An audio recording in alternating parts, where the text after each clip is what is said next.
अस्सलाम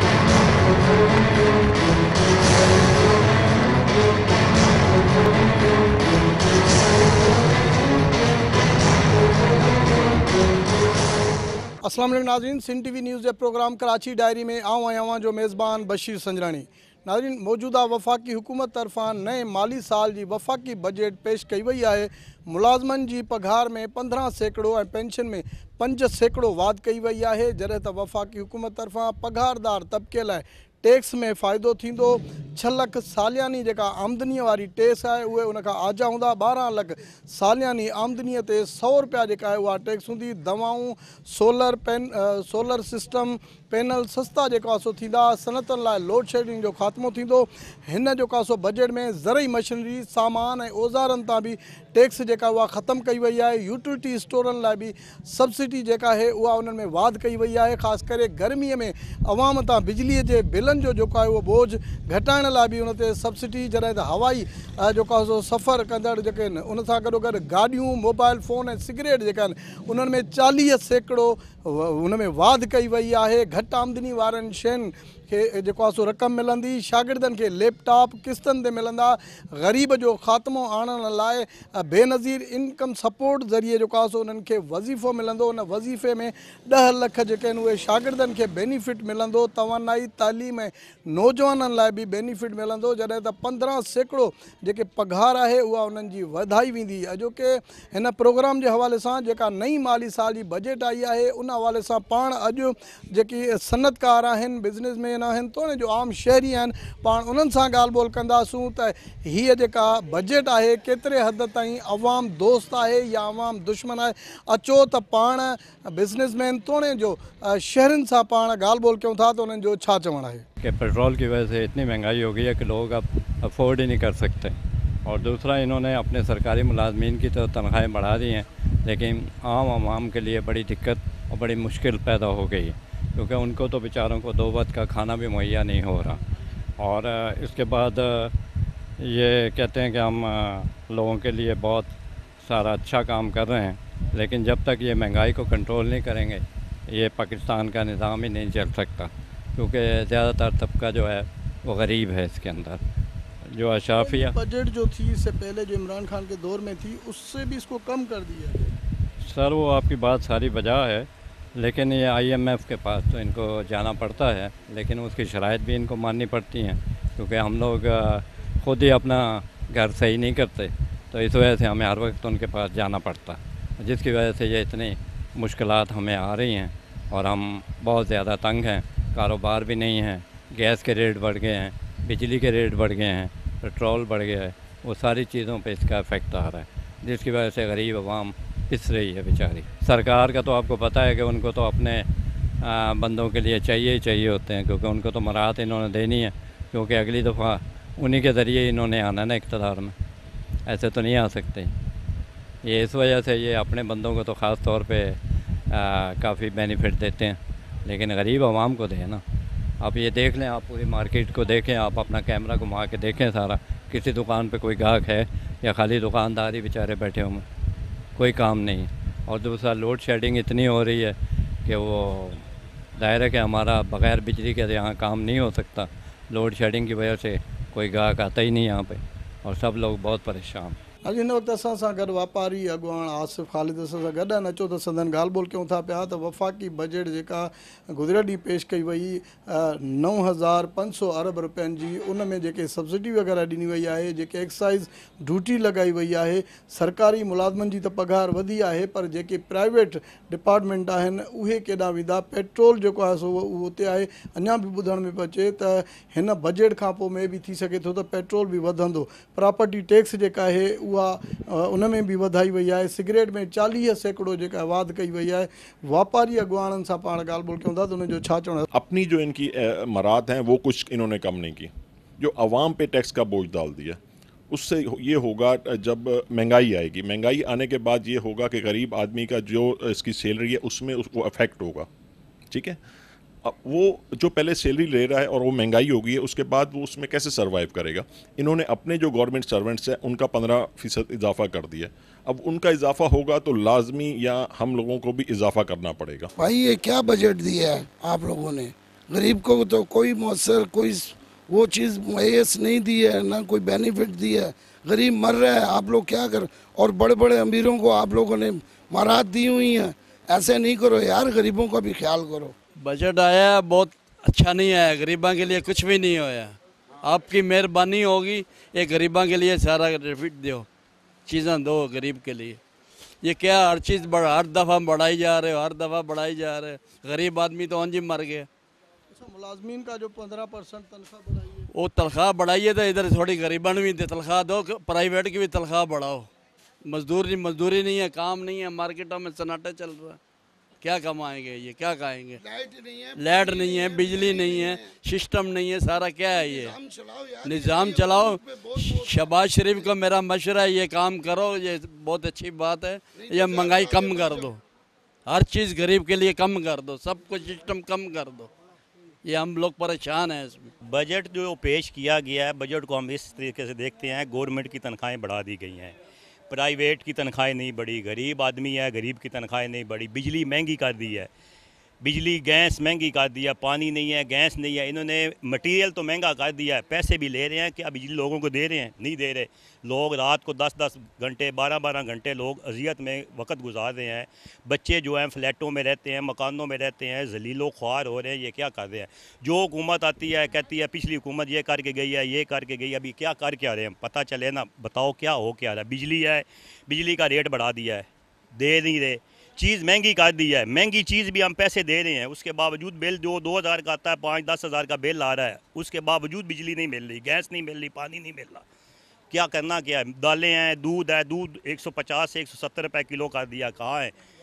कहाँ है हुकूमत? कहाँ है? कहाँ जो भी है, जिस सूबे की हुकूमत है क्या कर रही है? कुछ भी नहीं हो रहा। गरीबों के लिए कुछ भी नहीं हो रहा, अमीरों के लिए भाई गरीबों के लिए कुछ भी नहीं। अमीर तो अमीर होता जाए, अमीर के पास पैसा है, प्रॉपर्टी है, उनके किराए आ रहे हैं, सब कुछ है। गरीब आदमी क्या, जो 10,000 15,000 तनख्वाह लेने वाला है, वो घर के किराया घर का किराया देगा या अपना घर के बच्चे पालेगा? दूध देख लो 170 रुपये किलो हो गया, घी 650 रुपये किलो हो गया, आटा चीनी हर चीज़ देख लो क्या है, क्या उसमें क्या मिल रहा है? गरीब आवाम सब्सिडी दे देनी चाहिए। देखो 2000 रुपया ये दे रहे हैं, 2000 रुपया दे रहे हैं, ज़कात खरात पे लगा दिया, ये शनाख्ती कार्ड दो, पेट्रोल के ऊपर दो। यही 2000 रुपया जो है सारा इस आवाम को रिलीफ दें। 2000 में अगर दे रहे हो, किस दे रहे हो? 2000 में क्या वो बिल्डिंग बनाएगा? 2000 में क्या वो अपना अल्लाह आपका घर का राशन डालेगा? 2-2000 रुपये खराती बना दिया, ज़काती बना दिया, क्या काम क्या है? गरीब आदमी को क्या मिल क्या रहा है? हम तो रिक्वेस्ट करते हैं, जो भी हुकूमत आती है रिक्वेस्ट करते हैं, गरीब का सोचो। अल्लाह को जान देनी है, मरना नहीं है। क्या अरबों खरबों रुपया सब के पास है। लोग कहते हैं जी फलाना तू दे दे, क्या लोगों के पास है? आवाम से निकाल ले। अभी कह रहे हैं जी बिलों में हम इनकम टैक्स लगाएंगे, टैक्स देंगे। पहले टैक्स थोड़ा ले रहे हैं, तभी ज़्यादा अभी लेना है। क्या करना क्या है इन्होंने? ये चीज़ें हैं इसे। पेट्रोल तो महंगा है, पेट्रोल के बारे में क्या बोलना क्या है? पेट्रोल जो है अभी लोग साइकिलों पे आ जाएं, साइकिल जो 5000 का 20,000 का साइकिल हो जाएगा, क्या करेंगे? क्या हुकूमत को सोचना चाहिए।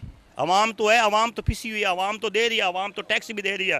आटे में टैक्स दे रही है, घी में टैक्स दे रही है, दूध में टैक्स दे रही है, बिजली में दे रही है, गैस में दे रही है, पानी में दे रही है, हर चीज़ में दे रही है। क्या करे? प्रॉपर्टी का टैक्स बढ़ा दिया। चलो जी प्रॉपर्टी के है, जिनके पास प्रॉपर्टी है वो तो दे रहे हैं, किराए आ रहे हैं, सब कुछ कर रहे हैं। गरीब आदमी को क्या दे रहे हैं?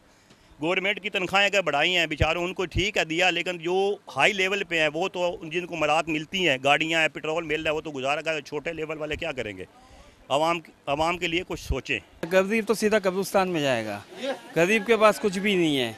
हमेशा जो भी आए हैं वो गरीब को तबाह और बर्बाद करने आए। उनके लिए गवर्नमेंट ने गरीब के लिए कुछ नहीं किया। हमारी सारी तबाहियाँ हमारी तरफ आ गई हैं। ये गवर्नमेंट जो चाह रही है समझ से बाहर हो गया है। घी पे उन्होंने बढ़ा दिए हैं, सिगरेट पे, दालों पे, चीनी पे, सब पे। तो हमारे लिए तो ये मुसीबत डाली हुई है। हम मजदूर लोग तो कहीं के भी नहीं रहे। आवाम के लिए जो है ना परेशानी का हाल है। बाकी जो सरकारी मुलाजमिन है उनको हर चीज़ फ्री है, बिजली फ्री है, पेट्रोल फ्री है, आना जाना उनका फ्री है, ट्रेवल उनकी टोटल। सिर्फ और सिर्फ आवाम पिस रही है। आवाम ही का सारा कार जो है ना बेड़ा गर्क किया हुआ है। इसमें ना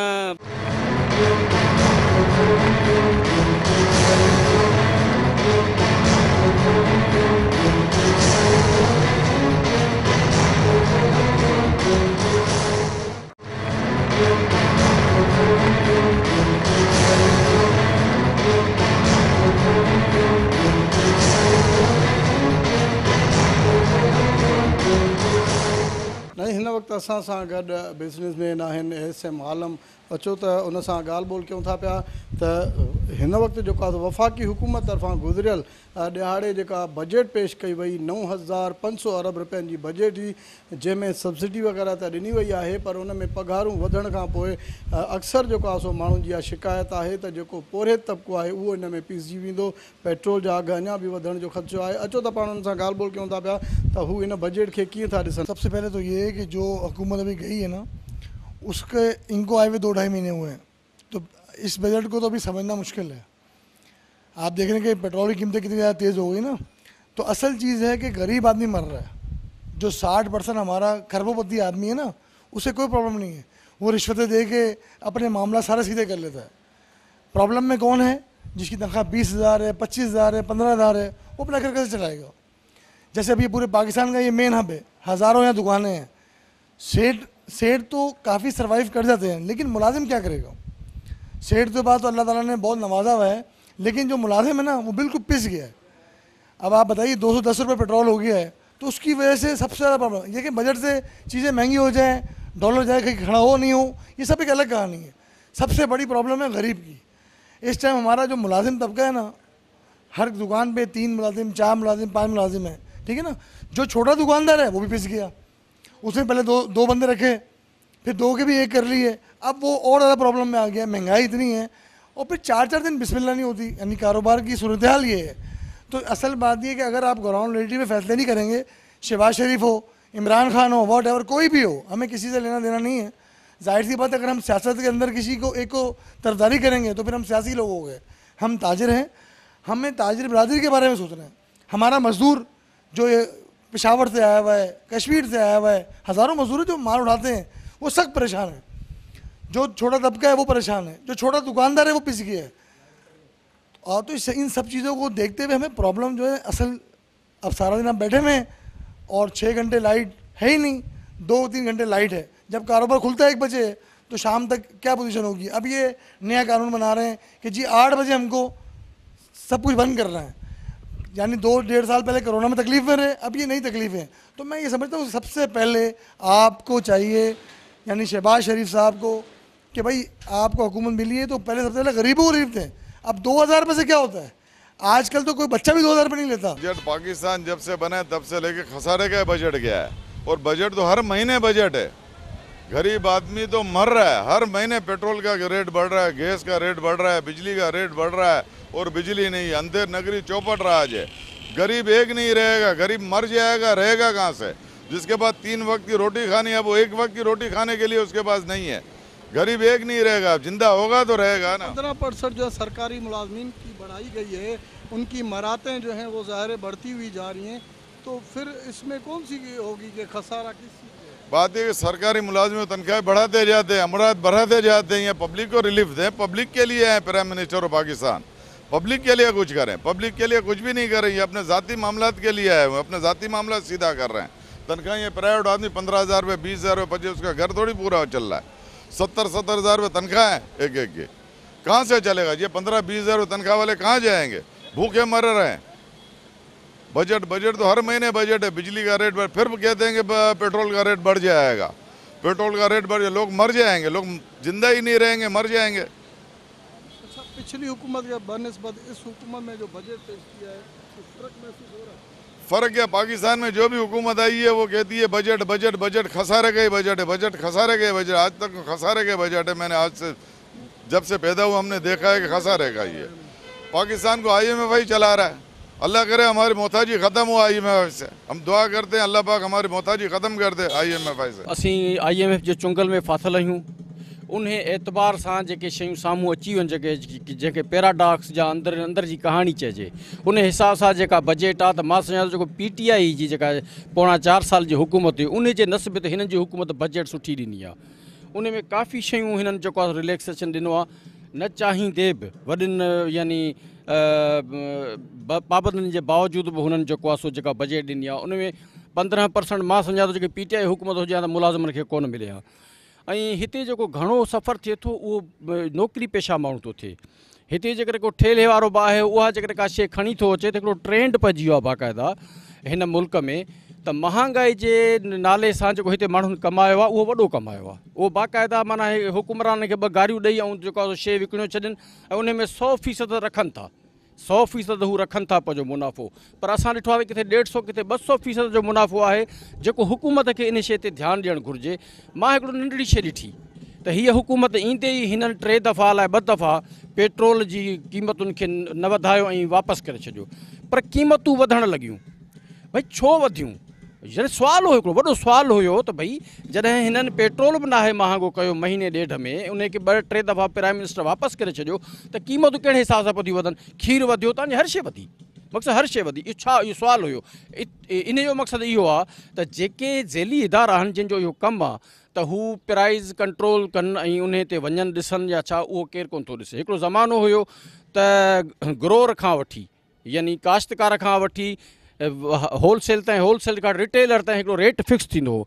जेका शइ ख़तमु थी वई आहे। इहो हुकुमरान असांजा किथे सुता पिया आहिनि? जेको हरू भरू इहो मलबो जेको बेजा हिननि जे मथां किरे थो, जेको नाजाइज़ मुनाफ़ो हिते मुनाफ़ाखोर कमाइनि था पिया, हिते मक़सदु वॾी कमाल जी ॻाल्हि उहा आहे त जेको माण्हू करोड़पति लखपति हो उहो करोड़पति थियो ऐं करोड़पति अरबपति थी विया आहिनि हिन चकर में, रुॻो महांगाई जे चकर में, ऐं पिसिजे उहो माण्हू थियो ग़रीब आहे। तंहिंजे करे मुलाज़िमनि सां जेको आहे सो तमामु वॾो ज़ुल्म आहे। चङा भला चङे भले ग्रेड जा जेको आहे सो माण्हू परेशान आहे। बनस्बत पोइ हुकूमत जे ही सही हुकूमत आहे ऐं माण्हुनि खे हिन हुकूमत खे सम्झणु घुरिजे। छो जो असां हिकिड़ी शइ ॾिठी त घटि में घटि इहो आहे त जेकॾहिं कूड़ जो रेशो आहे त थोरो घटि आहे, हुननि वटि कूड़ रेशो तमामु वॾो हुयो ऐं जेको तकलीफ़ पियो ॾिए माण्हूअ खे। बाक़ी आहे त IMF जे चुंगल मां हिन मुल्क खे कढणु इंतिहाई ज़रूरी आहे। लिहाज़ा मां सम्झां थो त हे जेको नारो हयो आहे प्राइम मिनिस्टर साहिबु, इहो पहिरियां बि असेंबली फ्लोर ते हुन चयो जॾहिं अपोज़िशन में हुयो त हुन चयो त मीसा के मईशत खे जेको आहे अचो त सही कयूं। उन में ई तमामु मुल्क जा जेके बि स्टेक होल्डर, जेतिरा बि स्टेक होल्डर्स हिन मुल्क जा, सभिनी खे वठी हिकिड़ो कानून साज़ी कनि ऐं रोड मैप ॾियनि त भई हे 10 सालनि जो रोड मैप आहे या 20 सालनि जो रोड मैप आहे। असां हिन में ही शयूं कंदासीं ऐं हीअं प्रो रेटा जेको आहे त असीं IMF जा आलमी मालियाती साम्राजी जेको एजेंट पंहिंजो इदारा आहिनि जेको असांखे लुटनि पिया था, ॾिसो न, सम्झ में ई नथी अचे ॻाल्हि। 1956 खां वठी पाकिस्तान खयों आहे कर्ज़ु। मीसा के मईशत तमामु ज़रूरी आहे। तव्हां रोड मैप ॾियो हिन क़ौम खे ऐं उन में हिकिड़ो ग्राफिकल तव्हां रोड मैप ॾियो त भई असां हीअं वेंदासीं, हेतिरनि सालनि में असीं हिननि ज़ालिमनि इदारनि मां जान छॾाईंदासीं, हीउ मुल्क आज़ादु ख़ुदि मुख़्तियार मुल्क हूंदो मईशती हवाले सां। अहिड़ी शइ खणी अचनि ऐं मां सम्झां थो जेकॾहिं इन में मीसा के मईशत में जेका पार्टी या कोई लीडर नथो अचे त उहो हिन मुल्क जो गद्दार आहे। बेसिक डिमांड ही तव्हां महिरबानी करे इन रिलीफ अलाउंस खे मर्ज कयो बेसिक पे सां। तव्हां सम्झो था त relief allowance is that which is not part of the basic pay, उनजो न कम्यूटेशन ते फ़र्क़ु पवंदो, न वरी असांजो पेंशन ते फ़र्क़ु पवंदो ऐं माण्हू वियो त ॼण उहो साॻी पघार ते हलियो वेंदो आहे। त हिन वक़्तु जॾहिं इहो 16, 17, 18, 21 ताईं इहे कंहिं बि गवर्नमेंट मर्ज न कया, अहिड़ियुनि हालतुनि में जो असां मायूस हुआसीं त IMF टंगड़ाए वेठी त मुलाज़िमनि जी पघारूं न वधायो, त इन जो मर्ज थी वञणु, बेसिक में मर्ज थियणु जेकी रिटायरमेंट जे क़रीब माण्हू हुया उन्हनि खे वधीक फ़ाइदो पवंदो ऐं उनखे बहितर थो सम्झां पियो। बेसिक नीड जेको आहे सो अटो आहे ऐं बेसिक नीड दवाऊं आहिनि, बेसिक नीड जेके ॿियूं अहिड़ी शयूं आहिनि।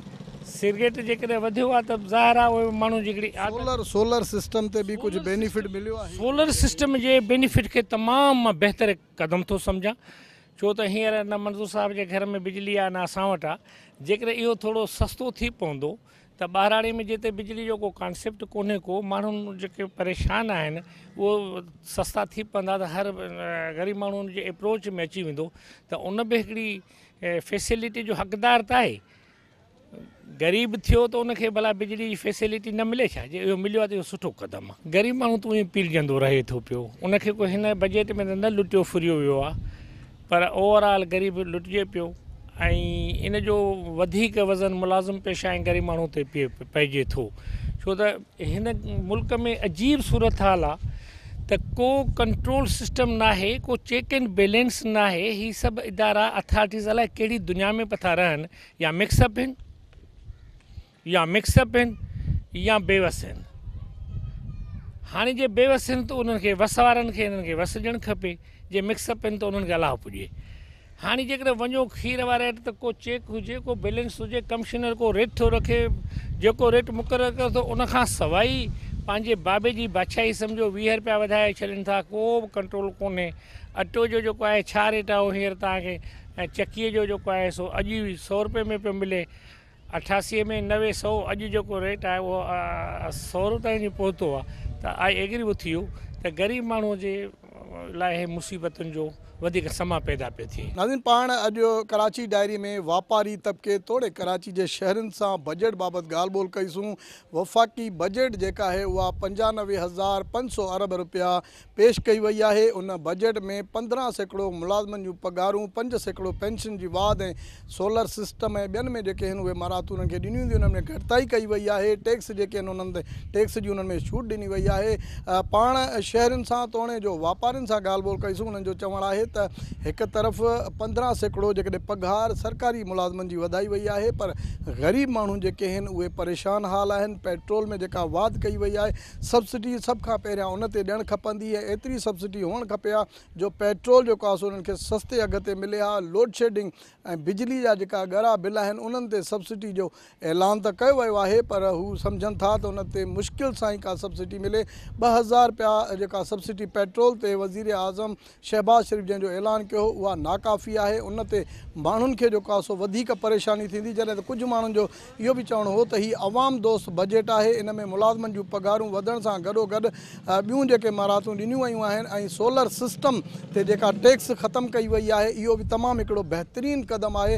इन सां गॾोगॾु सिगरेट जेके 40%, मोबाइल फ़ोन जेका आहे उन ते 40% जेका वाध थी आहे उहा बि बहितर अमल आहे। उन सां ग़रीब अवाम सां एतिरी वाबस्तगी न आहे, छाकाणि त नशियावर शइ आहे, उन खां माण्हू खे परे रहणु खपे। बहरहाल हिन वक़्तु जेका बजट पेश कई वई आहे, मुख़्तलिफ़ राय अचनि पिया। बजट पेश करण खां पोइ मंज़ूर थियण ताईं ॾिसूं था पिया त कहिड़ा अंग अखर अञा वधीक अचनि था पिया, कहिड़ियूं जेके आहिनि उहे तजवीज़ूं अचनि थियूं पियूं। इन सां गॾु पंहिंजे मेज़बान बशीर संजराणी खे ॾींदा इजाज़त। अल्लाह वाही।